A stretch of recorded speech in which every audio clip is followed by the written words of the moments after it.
Confused Monk based on number theory, and we have taken it from Hacker Earth. So I will read out the problem first. The monk wants to teach all its disciples a lesson about patience, since they are always in a hurry to do something crazy. To teach them this, he gives them a list of n numbers which may or may not be distinct. The students are supposed to solve a simple mathematical equation based on the array of these numbers. तो उसमें हमें दो functions, एक जी x function है, एक F X. तो जी x में क्या है, हमने जी सी डी निकालना है. जो भी वो लिस्ट ऑफ नंबर्स देगा उस लिस्ट का हमने जी सी डी निकालना है. और एफ एक्स में क्या है, हमने उन सभी का प्रोडक्ट निकालना है. और जब वो आ जाएगा तो हमने and the value of the monk question is 10⁻9 + 7. तो एंड में इससे हमें डिवाइड करना है, सॉरी मॉड्यूलस लेना है. तो ऐसे मतलब ये जो हमें क्वेश्चन ऐसे सॉल्व करना है कि F X raise to power G X mod मोंक क्वेश्चन. तो इसमें इनपुट कंस्ट्रेंट्स क्या है कि पहले हमें नंबर इनपुट कराना है. That is you can say कि वो लेंथ ऑफ एरे होगा, लेंथ ऑफ लिस्ट होगा. फिर नेक्स्ट लाइन में हमने वो इंटीजर्स इनपुट कराने हैं and then we will solve the problem. So please come to Jamboard. Frame number 4. तो जैसे उसमें दिया हुआ था सैम्पल इनपुट 2, तो उसने 2 नंबर इनपुट कराया और उसके बाद उसने 2 नंबर इनपुट्स दिए, दैट इज़ 2 and 6. तो अभी 2 and 6 का, क्योंकि ये तो सिर्फ 2 एलिमेंट्स हैं, तो इसका जीसीडी हम निकाल सकते हैं. तो इसका जीसीडी आएगा 2 और इसका प्रोडक्ट आएगा 12. तो इसमें हमने क्या करना है, अब 12 की power 2, because F X raise to power G X था ना, ये हमारा हो गया G X and this is F X. 2 × 6 is R F X. तो इसमें हमें क्या निकालना है, 12 रेज टू पावर 2 और वो आ गया 144. तो 144 मॉड 10⁻9 + 7, तो वो 144 ही आ जाएगा.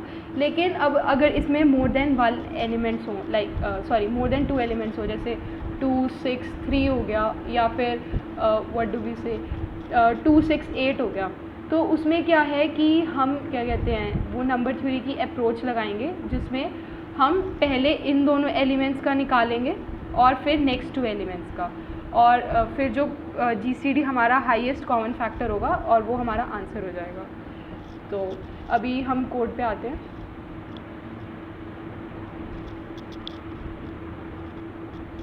सो द कोड सेज, पहले हमने एक जीसीडी फंक्शन डिफाइन कर लिया और उसके हमने दो इनपुट्स रखे, long int A and long int B.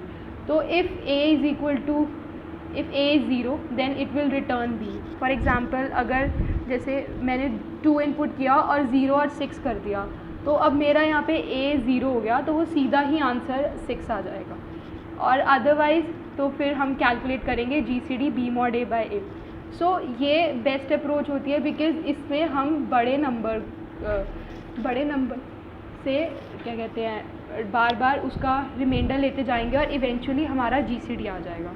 फिर उसके बाद क्योंकि यहाँ पे we are talking about the list of the numbers, तो हमने एक अलग से फंक्शन बनाया जिसमें हम एरे के लिए फंक्शन बनाया, जिसमें हम क्या करेंगे, एक तो एरे इनपुट कराएंगे और उसकी लेंथ.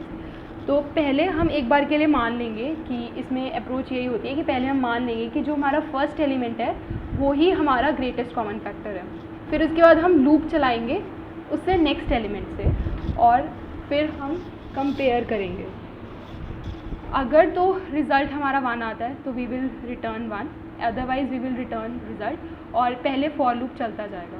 फिर उसके बाद क्योंकि हमें एक पावर वाला काम करना है ना, F X raise to power G X, तो हमने उसके लिए एक नया फंक्शन बनाया, एक्सपोनेंशिएशन. तो इसमें हमने एक ले लिया प्रोडक्ट और एक हमने ले लिया y. पहले हमने उसका भी रिज़ल्ट 1 मान लिया और हमारा मॉड जो मोंक क्वेश्चन है वो हमने उसको m दे दिया. तो हम देखेंगे कि y > 0. अगर y इज़ डिविजिबल बाय 1, तो उसमें हम क्या करेंगे, result is equal to result into product mod m. And फिर प्रोडक्ट क्या कहते हैं, हम प्रोडक्ट का स्क्वायर कर देंगे और मॉड एम, और वाई को हाफ कर देंगे, ठीक है। अदरवाइज़ हम क्या कहते हैं नॉर्मल अप्रोच से चलेंगे। तो इसमें यही था। और क्योंकि जैसे वो था ना कि जैसे मैंने f(x) को प्रोडक्ट लिया, तो प्रोडक्ट की पावर y और फिर उसका मॉड लेना था बाद में।